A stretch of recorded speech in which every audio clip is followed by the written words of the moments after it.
એની સાથે સાથે એ વાર્તાકાર અદ્ભુત છે, લોક સાહિત્યકાર છે, કોર્પોરેટર છે, પણ ગામડાના તળબદા શબ્દો સાથે વાર્તાની રજૂઆત કરી ત્યારે તમને એમ લાગે કે અડીખમ એક માહોલ ઉભો કરે છે એવા રણજીત મામા એ પણ આનંદ કરાવવાના છે. મારા ભાઈ મીઠડો માલધારી છે વિક્રમભાઈ, અને આપણે બધાય આનંદ કરવા માટે મળ્યા છે.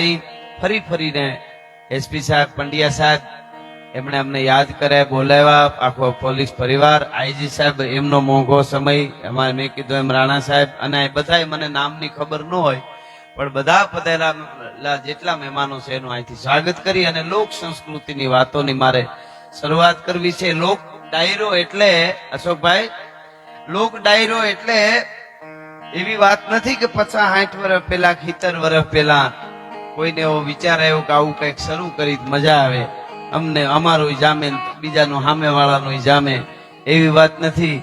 માનવ સભ્યતાની આ સૃષ્ટિમાં જ્યારથી શરૂઆત થઈ ત્યારથી લોક સંસ્કૃતિની આ વાતો ચાલી આવે છે, માનવ જીવનના ઘડતરની વાતો ચાલી આવે છે.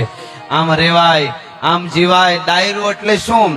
કેમ આવાય, કેમ જાવાય, કેમ બેહાય, કેમ ઊભું થવાય, કેમ હુવાય, કેમ જાગાય, કેમ ખાવાય, કેમ ખવરાવાય, કેમ સમજાય, કેમ સંભળાવાય, કેમ બોલાય, કેમ ચાલાય, કેમ જીવાય અને કેમ મરાય. ઈ શીખવું હોય તો ડાયરા સાંભળવા પડે, બાકી બીજું બધું આડેધડ ચાલુ દેવી હોય તો ગમે એમ કરે, એની કોઈ વાત નથી.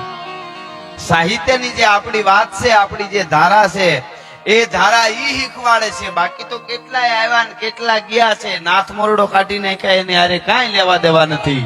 પણ કેવડી કેવડી વાતો માનવ જીવનમાં, અને માનવ જીવન છે એના માટે જ બધી વાતો આ પૂજ્ય સંતોની હાજરી છે. નરસિંહ બાપા, કેવી કેવી આપણે ત્યાં સંતોની ઉજળી પરંપરા છે. ઈ હોકારો અહીં પીપળી ધામ તમે વયા જાઓ, એક એક ધામ અહીંયા તમે જાઓ, સૌરાષ્ટ્રની ધરતીમાં, ઝાલાવાડની ધરતીમાં, હરિહર આવો આવો આવો, હાથમાંથી ઠામ પડી જાય. પંડ્યા સાહેબ, ખીલીને ખુખારા દિયા પરસુ મેં પતરી, સજણ તું ઘણા જોગ પણ અસાંજી સંપત અધરી. ઈ પ્રેમનો પડકારો છે ને, એનો જેના હાસો પ્રેમ હોય ને હૈયાનો ઉજળો પડકારો હોય ને તો ઝૂંપડામાં રહીએ તો હવેલીમાં રહીએ છે, બંગલામાં રહીએ છે. બાકી બંગલો હોય ને મોઢું ગબી જેવું કરીને બેઠા હોય ની પાસે બેહવાય નો જોતા, ભલે ની ગમે એવડો માણસ હોય, એમાં કાંઈ ફેર નથી પડવાનો. હા, ત્રાપસગર બાપા એ કીધું છે ને, અમારા મેરુબા બાપા ગાતા મને ગમે એટલે એક કડીમાં શું કે છે કે હુકાણા યાદ પાડોશીના બાળના મોઢે. ડાયરા શું કે છે? તું મુઠ્ઠી સણ નાખતો જાજે રે. મહાદેવની ગળતી એટલે શું? સંવેદનશીલતા જેનામાં છે એ મહાદેવની ગળતી છે. મહાદેવનો ખોરાક ગળતી, ખોરાક મહાદેવનો શું છે ખબર? ભક્તિ, ભજન. અને મહાદેવની ગળતી એટલે સંવેદનશીલતા જેનામાં છે ઈ જ માણસ જીવે છે. એટલે ત્રાપકર દાદા લખતા, મેરુબા બાપુ અમારે ગાતા કે હુકાણા યાદ પાડોશીના બાળના મોઢે, તું મુઠ્ઠી સણ નાખતો જાજે રે. તને કંઈક મળ્યું હોય તો આપતો જાજે. સાહેબ, પંડ્યા સાહેબ આપે જે જીર્ણોદ્ધાર કર્યો છે, તમને નિમિત્ત બનાવ્યા છે, બહુ મોટી વાત છે. પણ એક વાત નક્કી છે, દુનિયામાં અહીંયા બધા બેઠેલા, એમાં હું આવું. આપણે જે બીજાને આપી દીધું, બીજાના માટે કર્યું, ઈ જ આપણું છે. સીધી વાત કરવી હોય, આવો આવો માલધારી આવો, ઝાલાવાળી ઢોલ જાણે ઝાંઝળ વાગે હો. હા હા હા. અમારે એક ભરવાડભાઈ આમ આમ બગડામાં ઉભા હતા ને, આમ લાકડીનો ટેકો રાખીને ઢોર બરાબર ચરતા હતા ને, એમાં એક હેઠ નીકળ્યા, એને એમાં ભરવાડભાઈ આમ આવા ઠુડિયા બુડિયા પહેર્યા છે ને આમ કરીને ઉપર જોયું, ઉપર પ્લેન જતું હતું. એટલે આમ લાકડી આમ આમ કરીને જોવે તો હેઠ ને એમ કે આ બિચારા ભરવાડ ને ખબર નહીં હોય કે આને શું કહેવાય એમ. એટલે ગાડી ઉભી રાખી, કાચ ઉતારીને કીધું, ભાઈ એને પ્લેન કહેવાય, ખબર નથી ને તને શું કહેવાય? એને પ્લેન કહેવાય. ઓલો ભરવાડ કે ઈ તો બધી ખબર, હું તો જોઉં છું ફોરેન નું છે કે ઇન્ડિયા નું, એમ જોઉં છું. હા હા હા હા.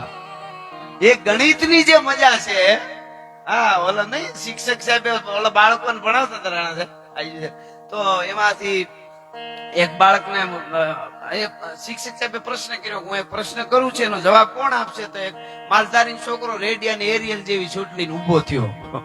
એ કે હું જવાબ આપીશ, હું જવાબ આપીશ. એટલે શિક્ષક સાહેબે કીધું ઈ કે એક વાડામાં 85 ઘેટા પૂર્યા હોય, એમાંથી જાપો ખુલ્લો કરો ને 5 ઘેટા જાય વયા જાય તો કેટલા રહીએ? તો કે સાહેબ એકોય નો રહીએ. હે કે એકોય નો રહીએ? અરે કે 85 માંથી 5 વયા જાય તો 80 રહીએ, કેમ એકોય નો રહીએ? એ કે સાહેબ તમારા ચોપડામાં રહીએ, અહીં ડેશબોર્ડ ઉપર રહીએ, પણ વાડામાં નો રહીએ. એક જાય તો બધા વયા જાય. ઈ જે ગણિત છે ને, અહીંથી અમદાવાદ જવું હોય, જુનાગઢ જવું હોય, મેપ તમે લગાડી દો એટલે બધોય ઠેઠ સુધીનું બતાવી દે, આમનેમ જવાય. પણ એમાં કેટલા રોદા આવશે ને કેટલા ખાડા પડી ગયા ઈ તો ગાડી લઈને જાવ તો જ અનુભવ થાય. ઈ મેપમાં નો બતાવે ભલા માણસ. એમ જિંદગીમાં અનુભવ કરવો પડે. ફુકાણા હાડ પાડો હીના બાલના મોઢે. એમ હું વાત ઈ કરતો તો, જેને આપ્યું છે, જેને બીજાને દીધું છે, એની વાતો છે. આપણે સીધી જ વાત છે. હું અત્યારે લાખ રૂપિયા કોકને આપી દઉં કે તમે આપી દો કોઈ જગ્યામાં, અને એક વસ્તુ લઈ દો જગ્યામાં કે ગૌશાળામાં સારા ઠેકાણે કઈક લઈ દો કે આ 1 લાખ રૂપિયાનું આપું છું, પછી આપણે વૈયા જઈને એટલે જેટલી મિલકત હોય ને બધી આપણા નામમાંથી દીકરાઓના નામે થઈ જાય, જે હોય તે.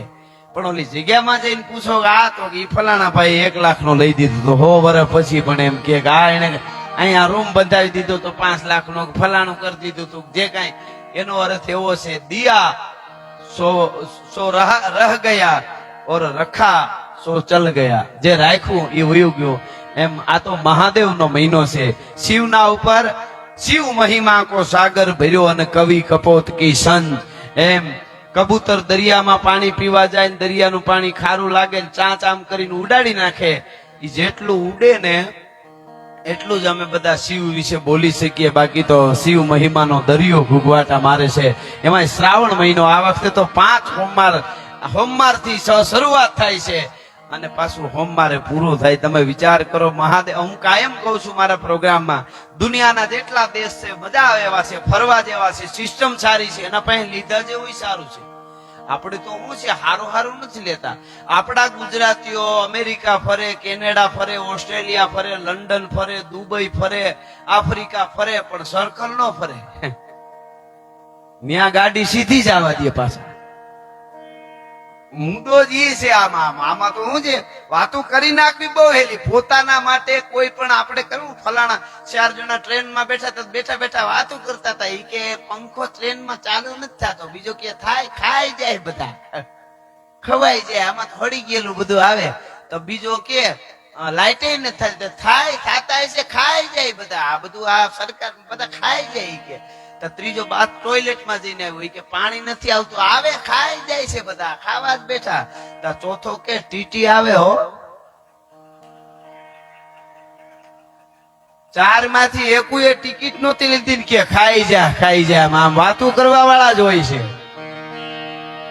હા, કરી બતાવું કહેણી મિશ્રી ખાંડ હે રહેણી તાતા લોહ. મારે ખાલી આ તો શરૂઆત, મારે છંદોથી શરૂઆત કરવી છે. અશોકભાઈ અમારા બહુ જૂના મિત્ર છે, પણ પૈસા બહુ કમાઈ ગયા એટલે હમણાં દેખાતા નથી. કેમ છે માડી? બધા મજામાં? આ દાતાર માણસ છે, માતાજીના મેલડીમાંના અદભુત ઘણા ડાયરાઓ ખૂબ કરે છે. ઘણી વખત અમને સાહેબ એવું થાય, અમે નામ લઈને અમુક, જો હમણાં જેમ હીરાભાઈ અહીં બેઠા હતા, 40% સાહેબ એના કમાણીમાંથી ધર્માદાયમાં આપી દે. આ માલધારીને જોરદાર એકવાર હીરાભાઈ છે કે હા હા બેઠા છે. આ કઈ નાની વસ્તુ છે? હા, શરૂઆત તરણેતર, 3 નેત્ર. આપણી ગુજરાતી ભાષા કેવી સરસ. ત્રિનેત્ર મહાદેવ ગમે હવે આપણે તરણેતર કહી દઈએ ને, તરણેતર આપણને ફાવે એવું આપણે બોલીએ. ઈ ગુજરાતીઓની એક મજા છે, આગવી મજા છે. ગુજરાતી એટલે કઈ જેવી તેવી વાત નથી. પણ ખેર એના ઉપર ઘણી વાતો, પણ મારે જે કેવું છે, હું વાતુનો માણસ છું, કાયમ મારા પ્રોગ્રામમાં બોલ્યો છું. એવો વખત આવશે ભાઈ તો સ્ટેજ થી નીચે ઉતરી જવાની તૈયારી રાખશું, પણ બોલવામાં